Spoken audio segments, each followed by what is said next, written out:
Como os decía, vamos a ver ahora, desde Barcelona tenemos a Jordi Icart. ¿Me confirmáis, verdad? Tenemos a Jordi. Si me lo podéis poner Buenos ya. días, Ángel. ¿Sí? Hola, Ángel, buenos días. Buenos días. Hola, ¿me oís? Te oímos, pero no te vemos. Bueno, no os perdéis nada, no os preocupéis, si me oís.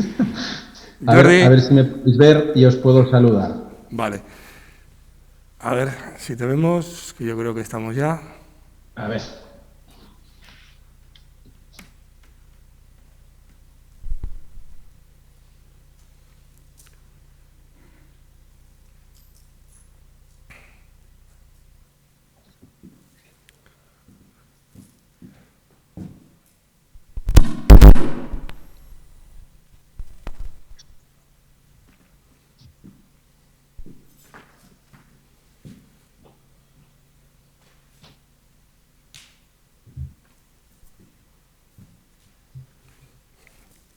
Si no, no os Sí, preocupéis. te vemos, te vemos. Ahora ya te vemos, Jordi.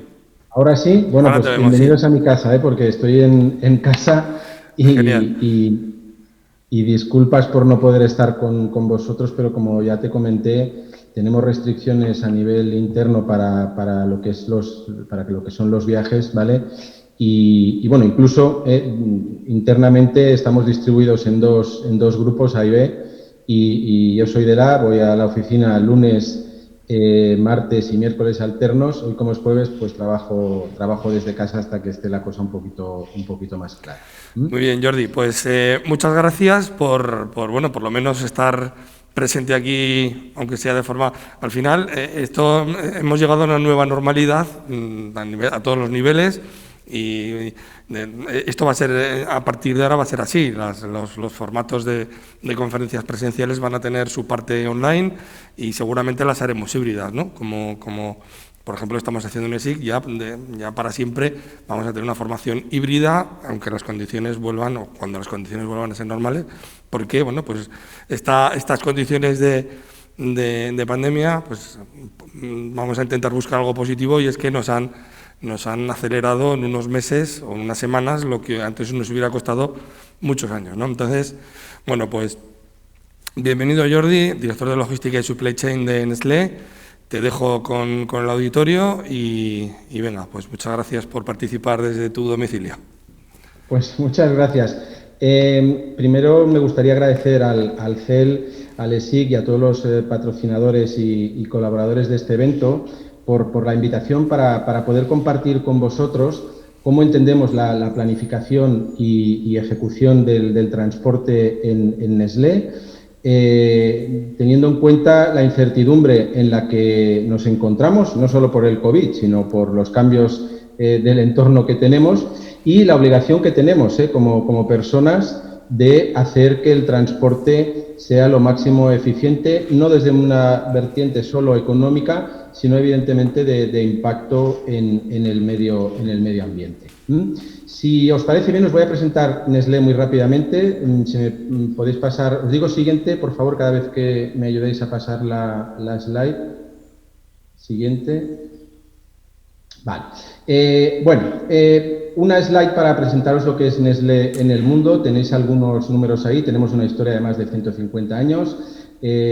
Somos más de 300.000 empleados, como podéis ver. Trabajamos de forma directa en más de 190 países y en algunos vamos a través de distribuidores, los menos porque nos gusta ese contacto con el consumidor, saber qué es lo que, como comentaba Jesús, lo que hay que ofrecer a nuestros clientes y consumidores. Tenemos en nuestra estructura de operaciones 400 fábricas y, aunque fluctúa con el tipo de cambio del franco suizo, pues estamos cerca de los 90.000 millones o 90 billones anglosajones de facturación.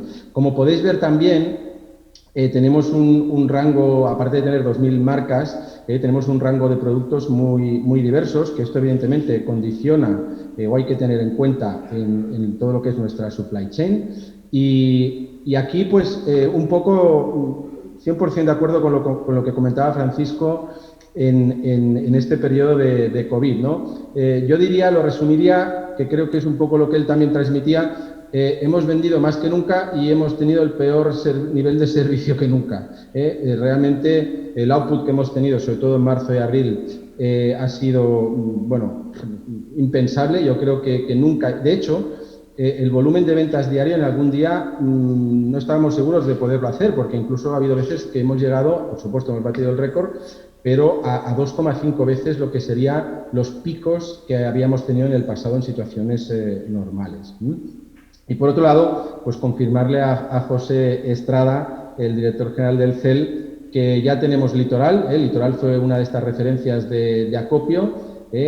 Para que os hagáis una idea, en un mes y medio, estos 15 días iniciales de marzo y el mes de abril, vendimos el equivalente, si lo extrapoláramos, a 3 años. De hecho, pues tuvimos una de las roturas importantes que tuvimos fue en esta gama de productos, pero confirmaros que ya tenemos otra vez producto, hemos reforzado los stocks en espera de lo que pueda pasar en esta llamada segunda ola, con lo cual, oye, pues os invito a degustar este producto, porque en este caso concreto del Litoral, lo que son las legumbres no es el cuello de botella, sino son los embutidos. Por ejemplo, el chorizo se hace en la misma fábrica y necesita un periodo de maduración para conseguir la calidad que queremos de 5 semanas, y justamente fue ese el cuello de botella más grande que tuvimos durante la pandemia. Cada gama de producto tiene una historia, pero en el caso del Litoral, como podéis ver, tenemos marcas internacionales, KitKat, Maggi, pero tenemos otras locales, como es el caso, por ejemplo, de Solís o Litoral,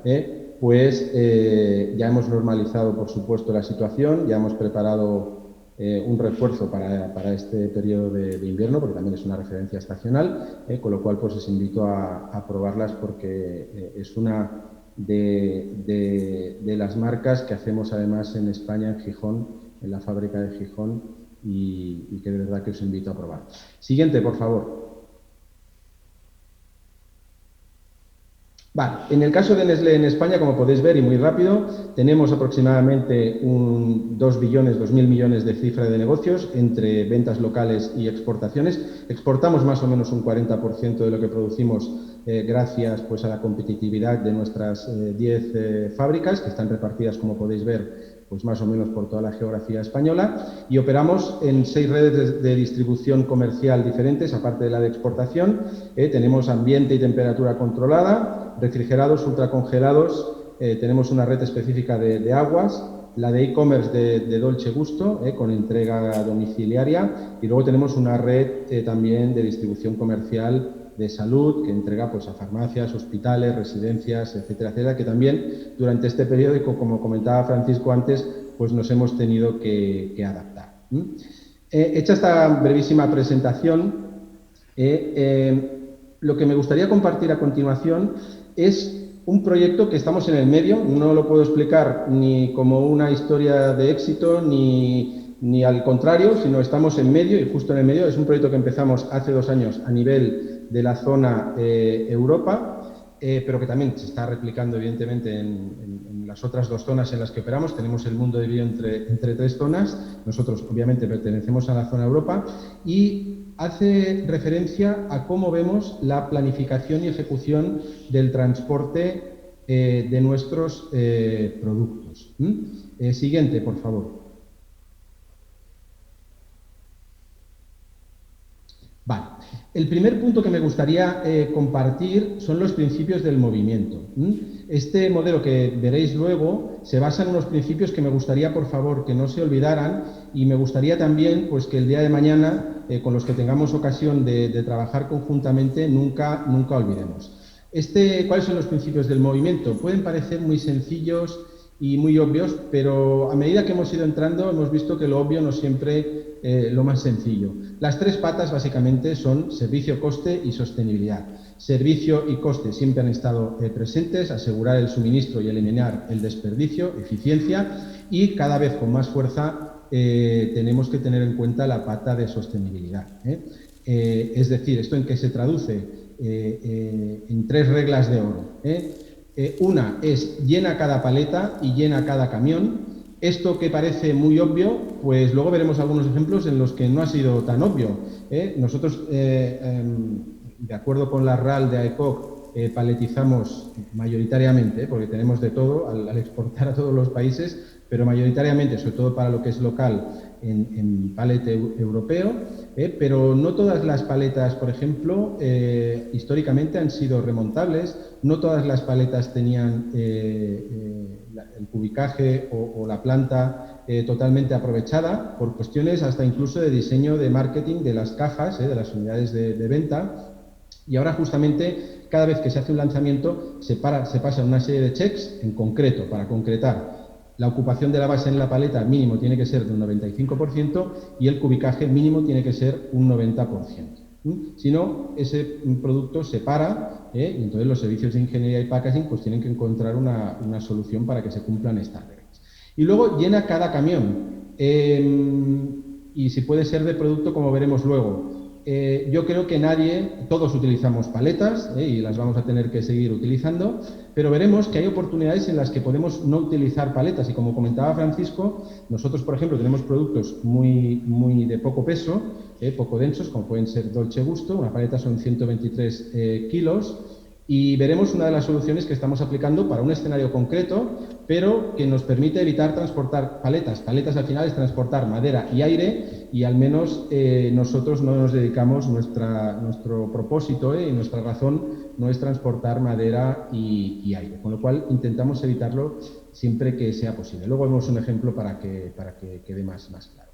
La otra regla de oro es evitar al máximo posible los transportes vacíos. También es obvio, ¿no? Si está vacío el camión, emitimos CO2, se gastan recursos y transportamos aire que pues como decíamos antes, no es el métier que tenemos nadie de nosotros.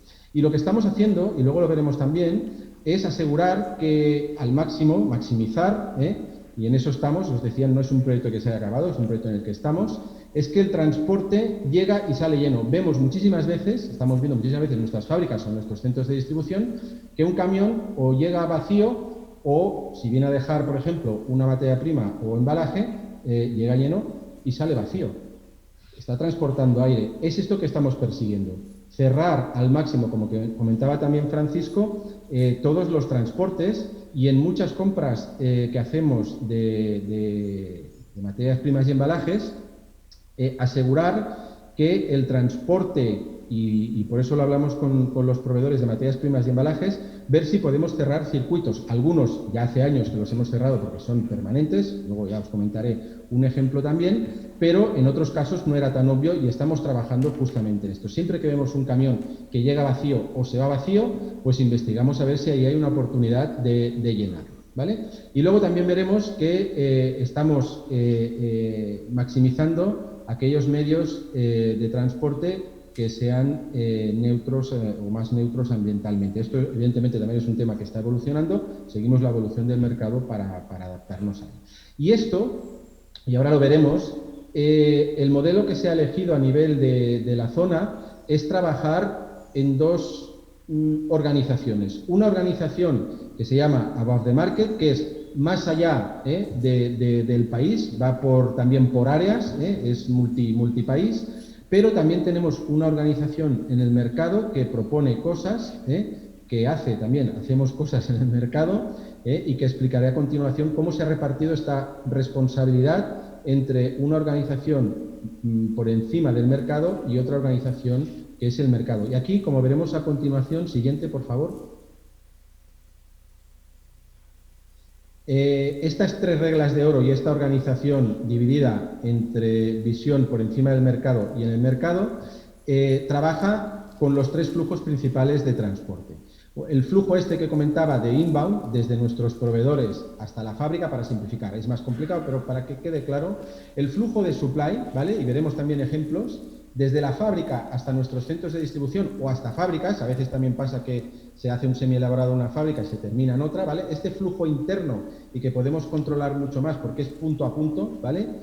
Ahí claramente hemos encontrado muchísimas oportunidades para mejorar las tres patas que decía, servicio, coste y impacto ambiental. Y luego estamos trabajando también, y también comentaré algún ejemplo, de lo que es desde nuestros centros de distribución a las entregas en clientes o incluso consumidores. ¿De acuerdo? Entonces, bueno, esto que es un modelo teórico, vamos a aterrizarlo un poco más. Siguiente, por favor. Entonces, a ver, la primera cosa que se ha cambiado a nivel de la zona para planificar el transporte, y esto aplica, vuelvo a decir, a los tres flujos, proveedores, flujos internos, vamos a llamar, y flujos más de distribución comercial de entrega a nuestros proveedores. Antes, que sería el gráfico de la izquierda, teníamos un montón de fábricas y centros de distribución repartidos, pero cada país se organizaba un poco su transporte. Sí que transportamos cosas de productos de alimentación desde Polonia o incluso desde Ucrania, y hacíamos un tender, oye, pues para ir desde Ucrania aquí se subastaba en el mercado y solo se miraba este punto a punto, ¿vale? Pero no se miraba, por ejemplo, que a lo mejor este camión luego, y se dejaba un poco en manos del proveedor de transporte, el que a lo mejor podía haber un retorno que no necesariamente tenía que ser a Ucrania, pero podía ser a Italia, de paso, o Suiza, bueno. Entonces, el primer cambio que se ha hecho es pasar a la foto de la derecha y es ver todos los flujos como un todo. Hacer una logística colaborativa, primero interna, que cada mercado no gestione lo suyo, sino tener una visión global de todos los flujos de transporte, ¿vale? Y también externa, dar visibilidad de estos flujos a todos nuestros proveedores y socios, porque en algunos casos hay una relación más estrecha, y un poco es el título que pongo aquí: planifica todo y ejecuta todo. De planificar lo mío y ejecutar lo mío a planificar todo y a ejecutarlo todo. Siguiente, por favor. ¿Y esto cómo se ha hecho?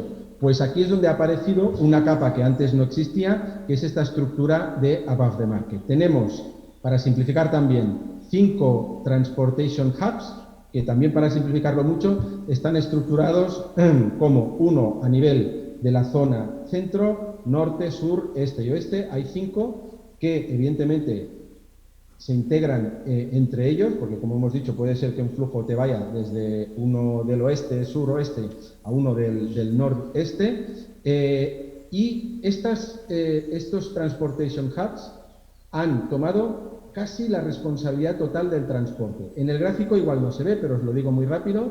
¿Qué actividades incluye este Transportation Hub? Decisiones de sourcing, con qué transportistas vamos a trabajar, en función de cuál es el óptimo de todas las redes que se dibujan por todos los flujos de transporte en los 3 niveles que decía antes: inbound de proveedores, supply entre puntos internos nuestros y entregas a clientes. Se combinan. Puede ser que una cosa empiece como un transporte de un proveedor, luego lo transportemos a una fábrica y desde esta fábrica haya una entrega directa, yo que sé, al Zooplus en Alemania.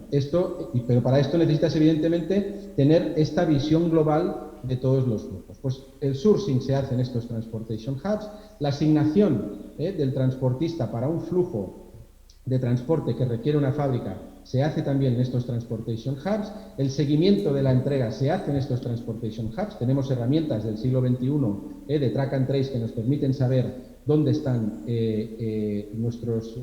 nuestros transportes contratados, aunque lo hagamos a través de externos, y luego todo lo que es el pago, cuentas a pagar, y la imputación de estos costes a los mercados también se hace en este Transportation Hub. Es decir, en el mercado solo queda lo que veis en esta línea discontinua roja, que es una primera parte de decir, oye, necesito un transporte para la semana que viene de Girona, me lo invento, hasta, yo qué sé, hasta Ámsterdam, por poner un ejemplo, ¿vale? Esto nos lo asignan y yo creo, que es la parte de abajo de esta línea discontinua, creo una entrega y a partir de aquí es el Transportation Hub, ¿vale?, el que sigue esta entrega, el que, si no llega el camión o llega tarde, reclama al transportista, ¿vale? Con lo cual, para que veáis que realmente ha habido un cambio organizativo y de procesos y de sistemas, porque todo esto evidentemente se hace porque antes no se podía hacer, porque no había los sistemas disponibles o los que nosotros creíamos que eran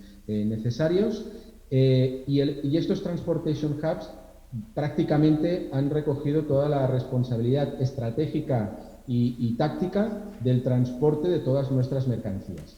Tengo que decir que de momento está muy centrado, porque como os decía, estamos a la mitad de este proceso, muy centrado en la parte de inbound, el número 1 que hemos visto, y el número de supply, número 2, y ahora iremos incorporando, que es la parte que también a mí me causa un poco más de momento de ocupación, con la parte de clientes, porque la parte de clientes evidentemente tiene una componente muy local, y tenemos que ver cómo resolveremos con los Transportation Hubs esto. Igual, hoy en día, como comentaba Ángel al principio, las tecnologías nos lo permiten, pues una parte de este Transportation Hub, perdón, para lo que son entregas a clientes, pues puede estar en el mercado, pero depende funcionalmente y operacionalmente de un Transportation Hub pues que está en Milán o donde se decida que esté, o igual estará aquí en España. Esto aún no está decidido, porque como os decía, esta parte es la que va después. Hemos querido asegurar el modelo con lo más fácil, punto a punto, casi siempre camiones completos, ¿vale? Y cuando no estaban, hacer que sean completos,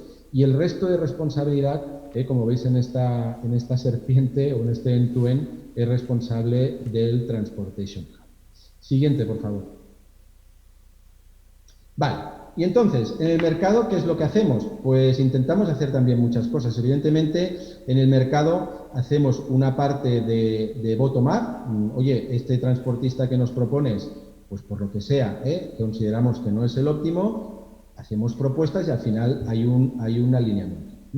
Una de las responsabilidades que tenemos en el mercado, como podéis ver aquí, es la densificación del transporte. Una cosa que cuando yo entré hace 28 años ya estaba de moda, se dejó de hacer y ahora hemos vuelto, ¿vale? Es la densificación del transporte, como decía, eliminando las paletas y utilizando, estos son para transportes internos. Esto en concreto es un ejemplo de la fábrica de Girona, para la producción de Dolce Gusto, como podéis ver, en Japón, Brasil y México. Hemos eliminado las paletas de madera, porque como podéis ver en el container azul de la izquierda, pues estábamos transportando aire y madera, que no es nuestro objetivo, y lo hemos sustituido por estas slip sheets que nos han permitido aumentar una capa más de producto por cada una de las paletas de antes, o sea, 2 capas más, ponemos 2 capas más, con lo cual, como podéis ver, dos cuestiones. Por un lado, el container va mucho más ocupado, transportamos un 33%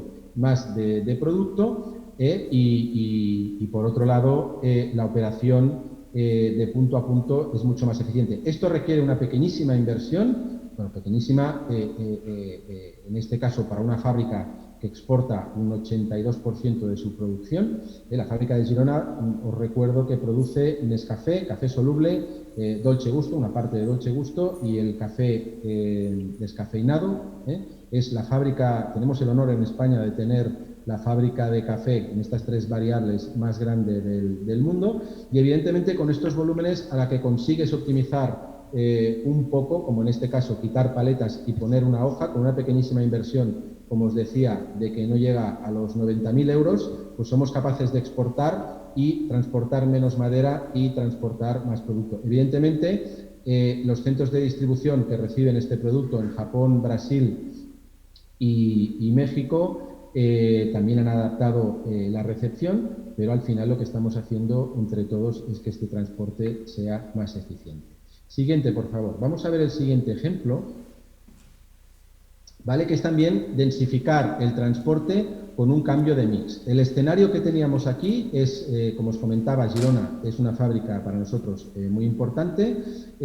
Transportamos aproximadamente unas 140.000 paletas desde la fábrica de Girona, en el noreste de España, al almacén de Guadalajara, que lo tenemos en Guadalajara, en la parte centro de España, y cambiando el mix, estamos trabajando, como podéis ver, estábamos trabajando en el 2018 con trailers, con trenes de carretera, con el Megatrack, y hemos hecho alguna prueba también ahora con el Gigatrack, y la idea es que en el 2021 también, a ver cómo evoluciona la normativa, cambiar el mix, evidentemente utilizar camiones que sean más eficientes, como los Megatracks. De estos ya tenemos 2, actualmente tenemos, tres que hacen una ruta que luego veremos cerrada, en colaboración con un proveedor, ¿vale? Y lo que queremos hacer es potenciar este elemento más eficiente y sostenible, versus, por ejemplo, un tren de carretera de 76 paletas. Estamos hablando de 102 y estamos haciendo ahora pruebas también con los Gigatracks o los de 132 paletas. Si conseguimos llegar a este punto, Y si no, pues donde nos quedemos, pero seguro que será más eficiente que la foto que teníamos en 2018, podríamos conseguir una reducción de un 9% de CO2 por cada paleta suministrada. No os lo he comentado, pero de las 3 patas, no ya porque sea un tema monetario, pero desde hace 2 años los objetivos que nos marca la zona en cuanto a distribución física, en cuanto a transporte, incluyen evidentemente el servicio, incluyen lógicamente el coste y además ahora también tenemos un objetivo explícito de reducción de CO2 en las operaciones logísticas, sea en el transporte, que es el mayor, o en otro tipo de operaciones. Pero claramente tenemos un objetivo que ya lo veníamos haciendo, no porque ahora sea un objetivo, lo empezaremos a hacer, pero sí que nos confirma que es una de las patas en las que tenemos que tener especial cuidado cuando movemos nuestra mercancía. Siguiente, por favor. Dentro de la regla de oro de no hay viajes vacíos, pues como también comentaba Francisco, hemos trabajado y estamos trabajando en lo que son circuitos cerrados o milk runs, o como lo queráis llamar. Y aquí tenemos un ejemplo de un megatrack de Girona. No sé si se puede ver, pero en la ruta esta de Google Maps pone que desde Girona, pasando por Zaragoza, hasta Guadalajara hay 1.300 kilómetros. Evidentemente, no sé si por qué, porque es una ruta cerrada. ¿Cuál es la ruta cerrada que hemos sustituido y ahora hacemos con 3, de hecho, megatracks, ¿vale? Pues Girona produce el producto acabado, un mix entre Nescafé y Dolce Gusto, lo envía al almacén de Guadalajara, justito en Azuqueca tenemos el proveedor de los tarros de vidrio de Nescafé, lo llena y lo sube hasta la fábrica de Girona. Aquí hemos hecho una ruta eficiente, empezamos con un megatrack, ya tenemos 3 y la idea el año que viene, como habéis visto en el gráfico, en el esquema anterior, es sustituir los trenes de carretera y hacer estas rutas con 5 camiones tipo megatrack para hacer nuestra operación no solo más eficiente y por supuesto sostenible, sino también mucho más fiable, porque estamos hablando de camiones casi dedicados. Y justo ahora, en octubre y en noviembre, pasando a la derecha, tenemos ya conversaciones muy adelantadas para entregar megatracks, seguramente con uno de los distribuidores que decía Francisco, muy importante, con los dos más, todos son importantes, pero en cuanto a volumen, más relevantes, en cuanto a volumen, para entregar en sus centros de distribución con un megatrack por las ventajas que conlleva. Seguramente lo que decíamos antes, quizás la segunda ola nos ayudará a que con estos grandes volúmenes que tenemos previstos, pues este transporte sea todavía mucho más eficiente. Siguiente, por favor. Otra de las cosas que estamos haciendo en el mercado, recordar, above the market, la estructura por encima del mercado, es más de planificación. En el mercado es buscar, localizar ventajas competitivas que podamos tener en el mercado. Y aquí estamos haciendo pruebas, algunas, como podéis ver, ya tienen una cierta madurez, con energías o técnicas alternativas, para siempre, en este caso, disminuir la huella, nuestro impacto en el CO2. Tenemos un camión de Gijón donde se produce el litoral, ya con gas natural licuado. Esto nos permite una reducción del 15% del CO2 por paleta transportada. Y al revés, el segundo ejemplo, al revés de lo que comentaba Francisco, tenemos 2 fábricas en la que la densidad y peso de nuestros productos, en Pontecesures se fabrica la leche condensada y en Sebares alimentación infantil. En Pontecesures una paleta, depende del producto, ¿vale? Pero es igual, 650 kilos, 33 paletas a 1,25 de altura, pues evidentemente saturamos por peso en este caso, no por volumen como comentaba Francisco, saturamos por peso el camión.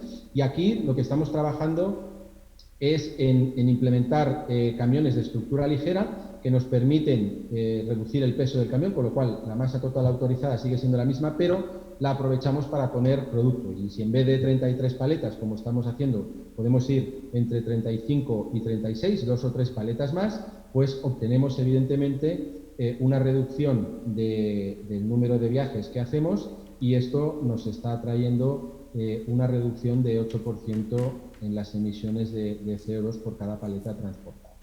Y seguiremos viendo, a ver, este camión, perdonad, la foto que veis aquí era aprovechar para hacer un poquito de propaganda de nuestros productos light, pero no es el camión, es un camión que externamente se parece a cualquier otro, lo único que pesa menos en su estructura y lo aprovechamos para transportar producto. Como comentaba Francisco, cuando tenemos productos ligeros hacemos estrategias como por ejemplo habéis visto las slip sheets con Dolce Gusto, que transportamos más producto porque sustituimos paleta por un elemento de gestión mucho más ligero. Cuando saturamos por peso, ¿vale? Pues hacemos otra estrategia. Esto es un poco la riqueza que comentaba al principio de al tener tantas marcas, tantas categorías, pues bueno, se nos abren diferentes posibilidades. En unas aplicamos unas y en otras aplicamos otras.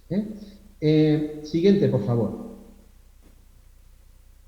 Para terminar, me gusta muchas veces acabar, pues bueno, cuando compartimos un tiempo con vosotros, un compromiso. Nosotros en 2018 obtuvimos la primera estrella Lean and Green, que certifica que durante los últimos 5 años habíamos reducido nuestras emisiones de CO2 en la supply chain un 20%, pues me gustaría acabar con un compromiso que ya estamos trabajando para obtener la segunda estrella Lean and Green en 2021, que querrá decir que hemos reducido un 30%, es decir, un 10% adicional nuestras emisiones de CO2 con algunas de las medidas y acciones e iniciativas pues, que he tenido el placer de compartir con vosotros.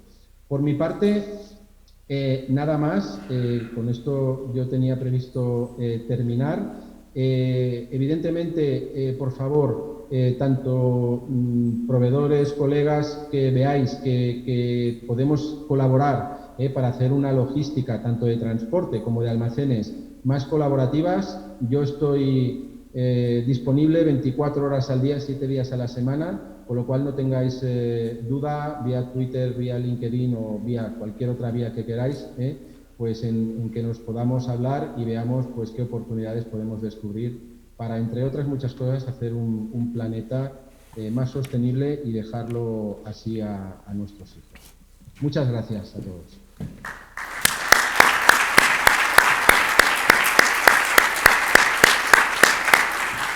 Bueno, Jordi, muchas gracias.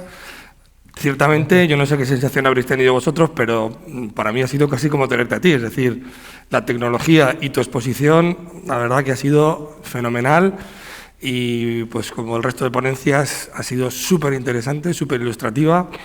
Yo invito a que recogéis el guante que os he lanzado para la logística colaborativa, que es uno de los vectores que nos está moviendo en los últimos años. Como Jordi no lo tendremos luego en la mesa redonda, si tenéis alguna pregunta que hacerle, este es el momento. Veo que seguís tímidos. Sí.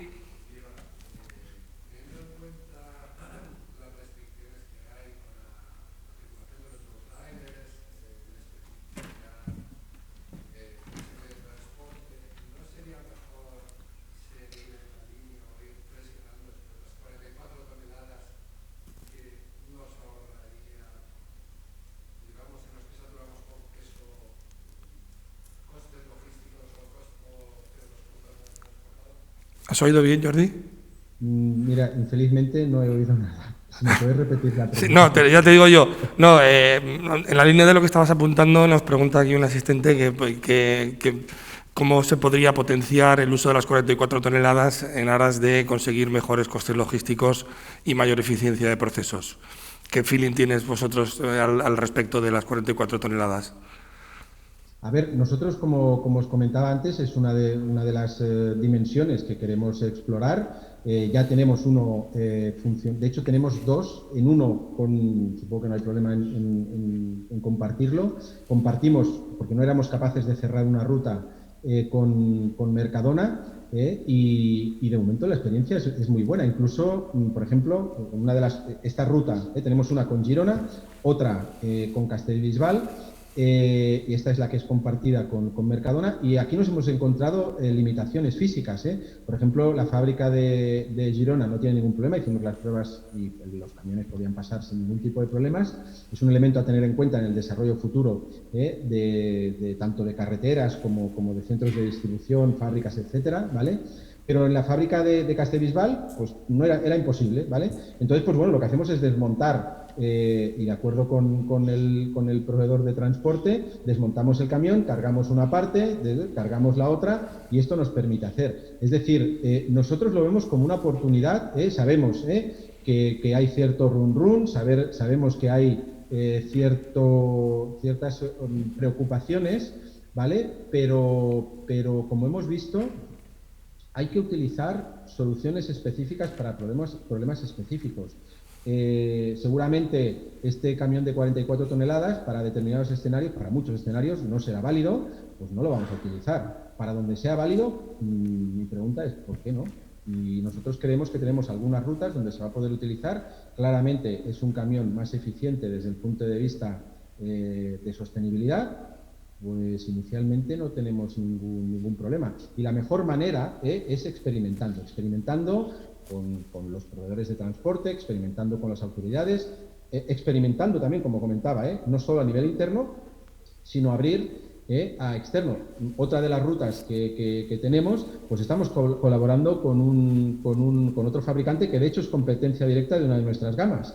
Pero yo creo que la guerra se libra en el lineal y no en la logística. Evidentemente, la logística tiene que ser, como comentaba también Francisco, y la supply chain, una de las ventajas competitivas o una de las palancas que tienen que tener cualquier compañía, pero nosotros creemos firmemente, para que no quede ninguna duda, en la logística colaborativa. Una parte de la logística colaborativa, como habéis visto, es a veces mirarse un poco el ombligo, pero evidentemente el gran potencial es mirar hacia afuera.